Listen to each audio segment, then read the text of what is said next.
Coming up on In Your Neighborhood, it's an award-winning business that will get your organization in the right mindset, perhaps through a cluttered table, a green screen, or a podcast.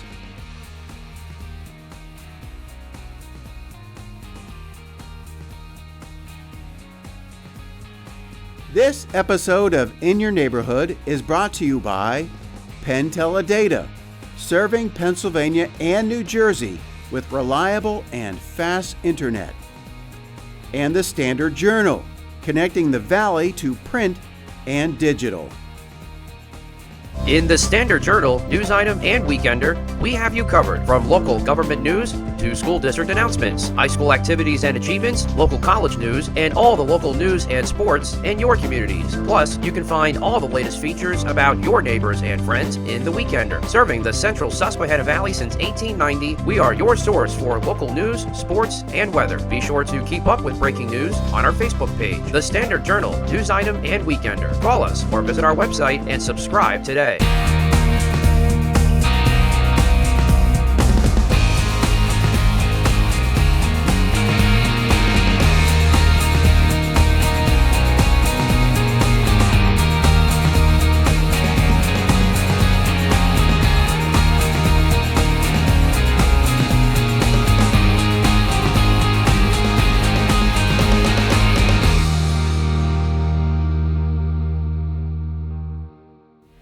Welcome to In Your Neighborhood. I'm your host, Chris O'Rourke.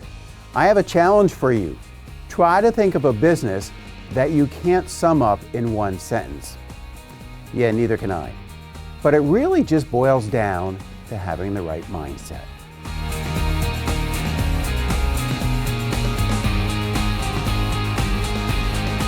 In this case, the mindset is to be open. Open to new perspectives, new ways of doing things, and new ways to operate your organization. If that sounds like something you'd be open to, then perhaps you should partner with Mynddset, spelled Mynddset. This agency has been evolving for the past 17 years, critically thinking its way to become the 2025 Eastern Pennsylvania Entrepreneurial Success of the Year, an honor from the U.S. Small Business Administration's Eastern Pennsylvania District Office. Our clients come to us because they want to create a new mindset, right? They want to think about whatever it is that they're doing in a very, very different way, right? Because they want to grow, or they want to innovate in different ways, or they want to expand, or they want to take a community that isn't even formed yet, and they want to help that community form around a way of thinking, right? So that the community can be better. And again, owner Mark Burke talks with us in their sprawling setup in the Drive building in Danville, and we'll get into that sprawl in a bit. Burke says explaining what his agency does isn't always simple, but the mission is clear. Mynddset is rebranding to emphasize its role as capacity partners for nonprofits. In that world, capacity means the resources, skills, infrastructure, and systems needed to achieve a mission today and sustain it into the future. Most clients arrive through word of mouth, often with just an idea forming in their minds. Burke helps shape that idea and often walks them through the visually stimulating office to a table that looks like it's been hit hard by hurricane-force winds. the messy table is indicative of thinking. Thinking is messy, right? It's also indicative of how oftentimes we like to think about our thinking as being like something internal, right? It's just something I do, but we have a lot of tools on our table that help us bring thoughts out and make them concrete, right? And there's a word we use, concretizing thinking. And so you'll see things on the table that help people actually take ideas and make them concrete. Because now ideas are removed from us, we can make them concrete on the table. And now let's talk about practicality, right? So if you're a leader of a nonprofit, what you want is you want your ideas to be really visible. You want them to be something you can share with others, that you can tell a story about. And the worst thing is that those ideas just live in your head, right? Because if they do, then how are they going to help you achieve growth in your organization or impact in your organization? So it seems, our whiteboards are all around the room, a lot of writing surfaces, so that as you and I, if you were my client and you came in and wanted to talk through an idea, we are up at the boards, we are putting ideas out, we are messing with ideas, we're playing with things, we have things that we can manipulate, thoughts, and we can restructure the way people think. A lot of brainstorming goes on here. Burke says teaching partners how to think better allows them to turn that storm of ideas into something cohesive. That process has led to relationships lasting the full 17 years. Mynddset has been refining its approach. One of the first was Blast Intermediate Unit 17 out of Williamsport, and they're still working together today. Myndset's focus on growth, progress, and collaboration has drawn national attention, bringing in partners like the Home Builders Institute, the educational arm of the National Association of Home Builders.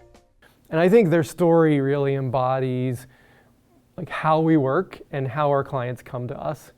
So they knocked on our door, which is figurative because it was a virtual meeting. And our point of contact said, we're trying to figure out how we can raise the level of entrepreneurism among young home builders in the United States.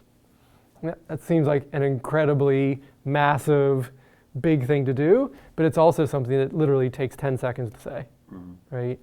And so that work allowed us to take this concept of raising entrepreneurism within a huge population of students, but more importantly, it was tied to a national challenge. And at the time, this is 2020, so we're right during the time of COVID, there was a 250,000 deficit in home building jobs in the United States. So homes were being basically put in the bank in terms of like, we need to build these homes, but we don't have enough home builders to build all these houses that the US needs. And that 250,000 workers, that was a shortage. And here you have this National Association of Home Builders, which is essentially saying, well, our membership are the home builders, and we're seeing this deficit. And so through their education wing, which they provide great training and pre-apprentice certification programs across the United States. So they partner with high schools and middle schools and trade schools and institutions. And they came to us and said, but we also see that we're seeing the trend where young individuals aren't necessarily taking over the mom and pop businesses, right? So the parents who own home building businesses, their kids are coming in and saying, but we don't really necessarily want to do that, or they don't have the skills to do it. Right. And so the driving force was, well, how do you build that entrepreneurism? We're going to have to build that entrepreneurism among those who aren't living with it from a family perspective every day, right? So they give us a pretty good challenge. And so we stepped back and looked across their organization and looked at the way that they currently deliver their products and their courses. We looked at their training departments. We had an opportunity to work with their training department and help them really raise the bar in terms of how they were working with schools to train. Their work goes beyond planning events. It blends instructional design. Burke holds a master's degree in it, along with organizational development and event design. As the big sign in their office says, your event matters. With the West Penn Energy Fund out of Kane, Mynddset helped launch the newly repurposed building and continues that partnership. A third workshop is planned for this year, helping project managers tackle adaptive reuse, turning old homes into bed and breakfasts or old churches into concert halls. They're also presently working with the Degenstein Foundation, a familiar name in this area, with their Degen STEAM initiative for STEM education. We really work to kind of bridge those gaps where nonprofits don't have either the skills in leadership, or maybe they don't have the right systems in place to do the work they want to do, or to do the work that they need to do to achieve their vision. And maybe they have a lot of things they need to learn in order to be better organizations. So Burke's path here wasn't quick. He grew up in Bedford County, earned a music degree from Mansfield University, and spent time in schools, where he saw technology's power to transform learning. Really, 1993-94 showed me that educational technology, that technology in general could be used to enhance learning, enhance development in ways I think we were all at that time just starting to understand, right? It was a great tool for the internet. You know, I attended and taught people how to actually surf the web, right? I mean, so, you know, we started there, right? There was a course I took called the Web Wizard Workshop, and it was all about just learning how to surf the web and print out materials that you found and put them into a notebook, kind of ironic, right? But that really sparked me to think about what does it look like from a scientific perspective to use this technology for deeper learning. He earned a master's in instructional design at Bloomsburg University and joined the nation's first online high school in Bloomsburg, eventually helping launch Keystone National High School and becoming its director of education. In 2008, Burke started a virtual music instruction business called Via Academies, later named Make Music Click. It launched during the market crash, but the work still caught the attention of Blast IYN16 and set the stage for what would become Mynddset. With guidance from Denny Hummer at the Small Business Development Center in Lewisburg, Burke found a home in the Drive building, and their new name finally stuck. Today, from that space, Mynddset helps organizations build training, shape learning strategies, and find solutions through e-learning. For Mynddset, it all comes back to one idea: helping organizations think better so communities can be better. So you do all your brainstorming, perhaps with your Star Trek lunchbox, come up with your main idea. Then where do you go from there? Well, Mynddset has two very incredible tools for you to use, and we'll talk about them next.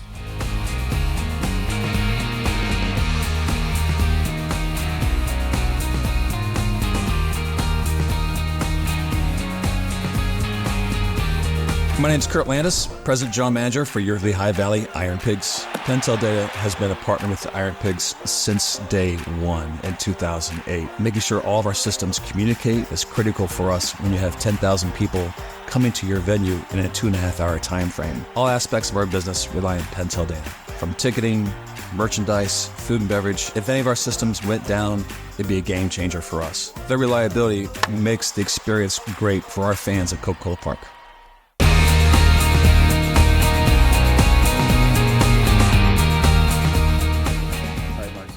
Completely different setting now.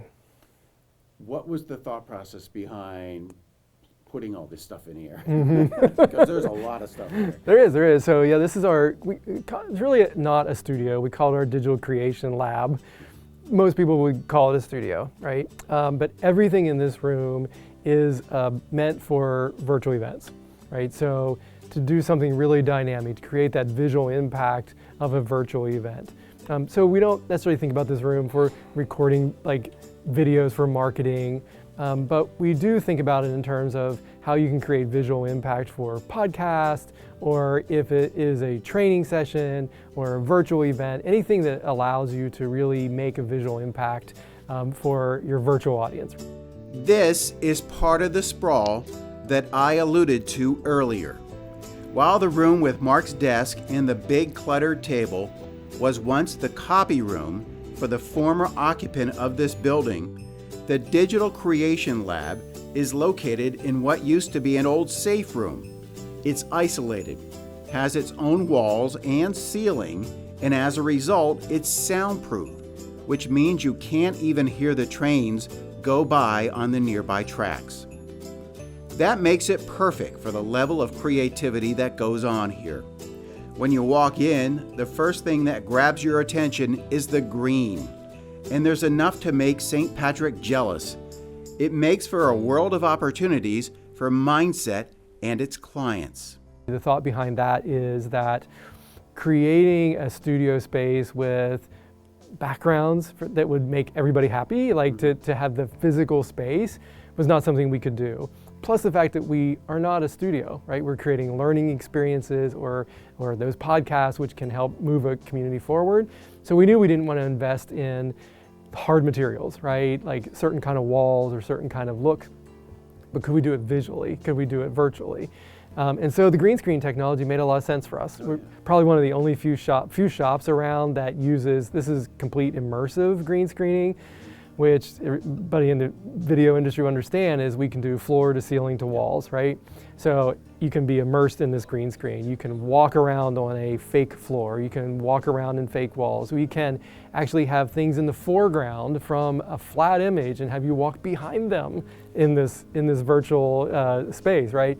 So it's probably more than any of our clients would ever need, and that's what we wanted to build, right? We wanted to build a green screen space, at least this piece of the studio or the digital creation lab, that would allow us that flexibility. That means a client can come into this room and choose whichever background they please to promote their product or organization. And if they want more than a person-to-person conversation in front of a make-believe library, and they're thinking that they want to get up and move around like you would if you were presenting something on a stage, then you probably just walk past their stand-up space. For someone who wants to communicate with a virtual audience in a unique way. I'm seeing, I can superimpose me, right? And I can just switch, right? So I have that view. We have our, our dance camera, which is this camera right here, right? And we have like timers we can throw on the screen. So there I have a starting in 5-minute timer, right? So all of these can be controlled here. And so we can either train our clients to do this, which very few want to do, by the way, or we can run all of this from the production desk. That's amazing. And overhead camera, and this is the thing that gets most people, like just the ability to write and communicate in this way, like, people love this. Like this is the thing that usually gets people. It's like, I want to scribble something, or I want to show something, right? It's like, hey, I want to show this new device or whatever, right? And so, we can set it up that you can, do a demo or something. Once they became established in their main room, it became clear that the Digital Creation Lab was a necessity for their clients. What also became clear is that the equipment is expensive and can quickly get out of hand, a fact that we know all too well here at SECVA. Initially, they started out by loading a lot of this equipment into a van to be mobile and moved to the clients. As that transitioned to more of a Zoom-driven virtual culture with special computers for it, they soon realized that a studio would be the best way to get away from the time and effort that goes into doing remote work. So the thought was, how do we create this space that is a couple buttons? This whole studio can be turned on literally in 25 seconds, and everything is controlled as much digitally as we can with this station behind me, which is a programmer station, which means that we can run the Zoom session. We don't have to be on your laptop. How could we create this space? And so it took several years for us to figure it out. And so let alone the things I had to learn. Burke says the pandemic forced electronics companies to retool their equipment to make it more compact, affordable enough to be put in the hands of more people, and better suited for a digital creator or virtual space like this one. Mark says that now they can turn everything on quickly and run it with just 3 people, one at the main production console, which I was drooling over, Burke directing the whole experience, and then a videographer running the camera. They continue to work on turning this space into an even greater tool, with plans to add even more cameras this year. So really the sky is the limit here, and yes, they could potentially even put you up in the sky. Although the funny thing is that people come in here still thinking in the simplest of technology terms. Some of the funniest transitions have been clients who came in the door and said, I have an idea for a podcast. And really all I want to do is just, could you get me like a little microphone? Can we go to my basement at home and can we record the podcast in my basement? That's really all I need help with. And by seeing that this technology is here for them to come into the studio and do that podcast with a green screen or without the green screen, but do it in a really professional way here in Central PA made a huge difference. And so, we had one client who came in and really just was convinced they wanted to talk on a mic. They ended up doing a green screen production of the podcast, ended up getting shipped out to a national organization that they were part of, made a huge impact, and people literally were saying, this is the best show that we've had, right? So we really help people kind of rethink, but we've built the system so that it's not a huge time crunch, right? So it's like we don't have to do a lot of setup.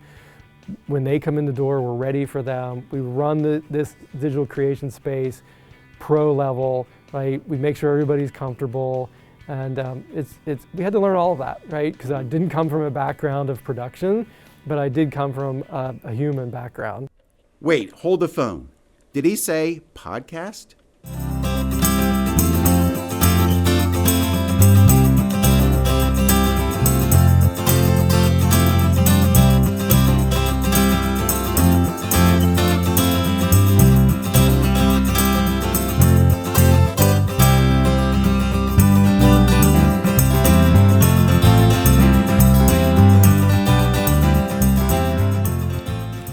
So we're in your podcasting area. Mm-hmm. Mm-hmm. What led to the development of this aspect of your business? Because it doesn't compute to me right now.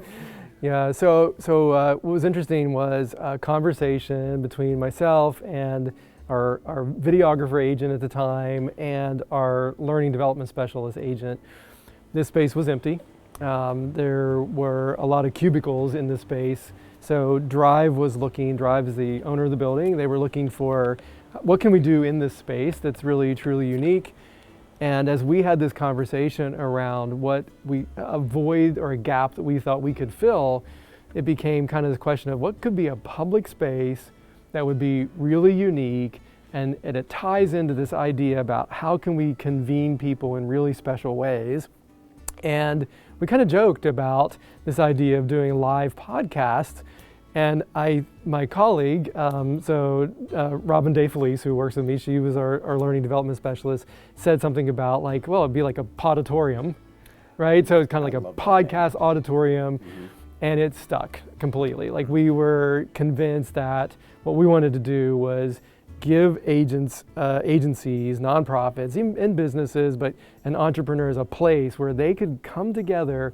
The key is to bring their audience and bring that audience to this environment of podcasting. So it's kind of like a little behind the scenes, but at the same time saying, but why do we have them here with us? We don't just have them here as listeners. We actually want our audience to be here as part of the conversation. It's turned out to be a really cool venue to hold amazing conversations on big topics. Mynddset has its own podcast called Untanglement, which you can find on Apple and Spotify.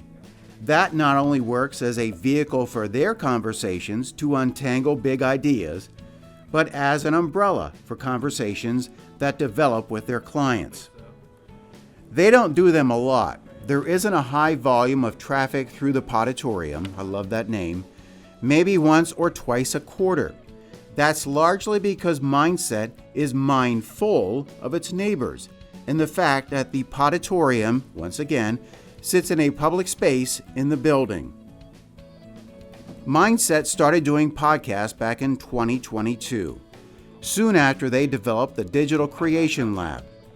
Mark says it made sense for them to branch out of their office and studio and create a space where people could get back together again after the isolation of the pandemic. They found a local business to make a desk similar to one they loved in London, but didn't want to pay to ship. 3 mics meant more people to talk in a way to move away from the perception that a podcast is a fairly solo endeavor. They also wanted to break a podcast wall, first by having an audience, and secondly, by not just having their audience sit there and listen. And that's where the idea of the tossable microphone came about. And so the audience would think, they would have a mindset that we're here to tell all that needs to be told. the reality is they have a lot of good things to contribute to that conversation. So what we wanted to do was get a way for the audience to be kind of that fourth mic. So, we have 3 mics. The fourth mic is the audience. The fourth person, the fourth co-host is the audience as a collective. And so this tossable microphone is great. We literally just pitch it out to somebody. It lives in the audience, and then we teach them before each show how to self-manage. So we wanted to break down this norm conversation. I think you've probably been part of audiences where it's kind of like there's speakers, and then if somebody wants to talk, it's kind of like raising of the hand, right? Right, yeah. I don't know about you, but I've never had a dinner with my family when somebody had to raise their hand to talk, right? Exactly. But yet when we get into these formal conversations, we feel like we have to manage the conversation through hand raising, right? And we wanted to shift that. And what we said was that the audience can self-manage the conversation. They have the mic, and as they want to contribute to the conversation, just lean over and say, hey, pass me the mic, get me the mic. Or somebody could literally say, hey, I think, you know what? Kendi, you need to talk, right? And look at her and pass the mic over to her, because that's something I want to hear you talk about. So we teach them that at the beginning of the shows, and it breaks down that barrier of, oh, we're just here to sit and listen. This meant even more cool technology for Mark and his crew to utilize. The tossable mic mutes itself when it's tossed, and then when it's caught, it needs about a second to unmute, and then it's ready to go. I asked Burke if he ever envisioned all of this when he started working on the venture 17 years ago. It's become kind of this, like, when I step back and look at it, it's like, wow, this is pretty incredible that we've been able to create this kind of set of things we do. But again, very focused on one thing, right? It's like, these are all tools. They're things that we have in our arsenal that are really unique, but they are just aimed together to helping our nonprofits really do better work, right? To do big, bolder work. So no, I didn't know that this was where the future was going to go. There's one aspect of Mynddset for us to discuss, and that's the agency's staff. If you haven't figured it out by now, Mark and his Mynddset don't do things conventionally. They learn the best way, just as they would advise their clients. In Burke's case, he tends to operate like a real estate agency. Because they deal with a wide variety of clients with different needs, he looks for people with different skill sets for each venture. He says they did a study back in 2000 and found that there were 50 graduates of Bloomsburg University's instructional design program living within 30 minutes of Danville. Many of his workers look at it from a gig economy perspective, in that they only want to be part-time in freelance or on-demand positions working for different organizations. Ultimately, Mark says it's about creating a collection of people who can come together around a brand that gives them the ability to do work they couldn't do themselves. For example, they had 40 to 50 people working on the HBI project. While the agency model is unique, it works for their clients, which means that it works for Mynddset. You can find the Untangled podcast, wait, over here. You can find the Untangled podcast on just about any of the major forums like Apple, and you can find out more about Mynddset at their website, mynddset.com. And if you have a segment idea for us, you can email us at IYN@secv8.com or stop by our Facebook page. And that's going to do it for us. I'm your host, Chris O'Rourke. Thanks for joining us. We'll see you again next time, maybe from in your neighborhood.